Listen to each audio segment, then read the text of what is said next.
Hello everyone, welcome to this video tutorial on ER diagram in DBMS by Simplilearn. In this session, we will learn about ER diagram, starting with what is an ER diagram and why it's been so much used by the companies. Then we will learn about the symbols used in the ER diagram and get familiar with the components of it. So hey everyone, I'm Abhisar Ahuja from Simplilearn and welcome to this video on ER diagram in DBMS. But before we begin, if you love watching tech videos, subscribe to our channel and hit the bell icon to never miss an update. Let's start. Have you ever wondered how these big e-commerce companies manage their tons of data that keeps updating every second? And these data sets keep on updating in their databases. To perform operations on this data, they should have a conceptual understanding of these databases. And this is done by understanding ER diagrams of the databases. So let's understand what an ER diagram is.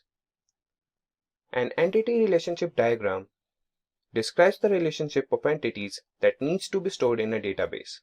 ER diagram is mainly a structural design for the database. It is a framework made using specialized symbols to define the relationship between entities. ER diagrams are created based on the three main components: entities, attributes, and relationships. Let's understand the use of ER diagram with the help of a real-world example. Here, a school needs all its student records to be stored digitally, so they approach an IT company to do so. A person from the company will meet the school authorities, note all their requirements, describe them in the form of ER diagram, and get it cross-checked by the school authorities. As the school authorities approve the ER diagram, the database engineers would carry further implementation. Let's have a view of an ER diagram. The following diagram showcases two entities, student and course, and the relationship. The relationship described between student and course is many-to-many, as a course can be opted by several students and a student can opt for more than one course. Here, student is the entity and it possesses the attributes, that is, student ID, student name, and student age. And the course entity has attributes such as course ID and course name. Now we have an understanding of ER diagram. Let us see why it has been so popular.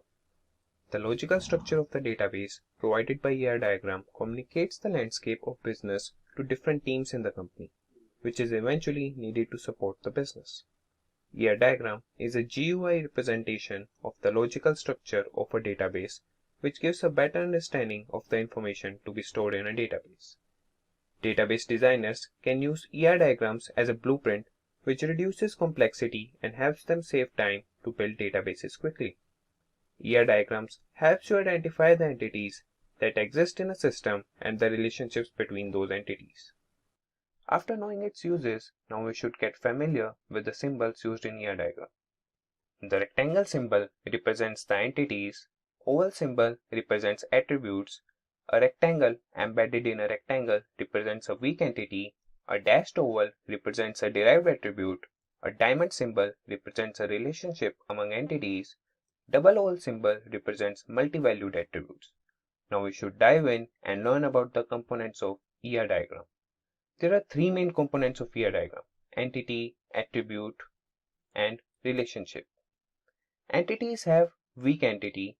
Attributes are further classified into key attribute, composite attribute, multi-valued attribute, and derived attribute. Relationships are also classified into one-to-one relationships, one-to-many relationships, many-to-one relationships, and many-to-many relationships. Let's understand these components of ER diagram, starting with entities. An entity can be either a living or a non-living component. An entity is showcased as a rectangle in an ER diagram. Let's understand this with the help of an ER diagram. Here, both student and course are in rectangular shape and are called entities, and they represent their relationship study in a diamond shape. Let's transition to weak entity. An entity that makes reliance over another entity is called a weak entity. The weak entity is showcased as a double rectangle in ER diagram. In the example below, the school is a strong entity because it has a primary key attribute, school number. Unlike the school, the classroom is a weak entity because it does not have any primary key, and the room number attribute here acts only as a discriminator and not a primary key. Now, let us know about attributes. Attribute. An attribute exhibits the properties of an entity. An attribute is illustrated with an oval shape in an ER diagram. In the example below, student is an entity and the properties of student such as address, age, name, and roll number are called its attributes. Let's see our first classification under attribute, that is key attribute. The key attribute uniquely identifies an entity from an entity set. The text of a key attribute is underlined. In the example below, we have a student entity and it has attributes name, address, roll number, and age. But here, roll number can uniquely identify a student from a set of students. That's why it is termed as a key attribute. Now, we will see composite attribute. An attribute that is composed of several other attributes is known as a composite attribute. An oval showcases the composite attribute, and the composite attribute oval is further connected with other ovals. In the example below, we can see an attribute name, which can have further subparts such as first name, middle name, and last name. These attributes with further classification is known as composite attribute. Now, let's have a look at multi-valued attribute. An attribute that can possess more than one value are called multi-valued attributes. These are represented as double oval shape. In the example below, the student entity has attributes phone number, roll number, name, and age. Out of these attributes, phone number can have more than one entry, and the attribute with more than one value is called multi-valued attribute. Let's see derived attribute. An attribute that can be derived from other attributes of the entity is known as a derived attribute. In the ER diagram, the derived attribute is represented by dashed oval, and in the example below, student entity has both date of birth and age as attributes. Here, age is a derived attribute as it can be derived by subtracting current date from the student date of birth.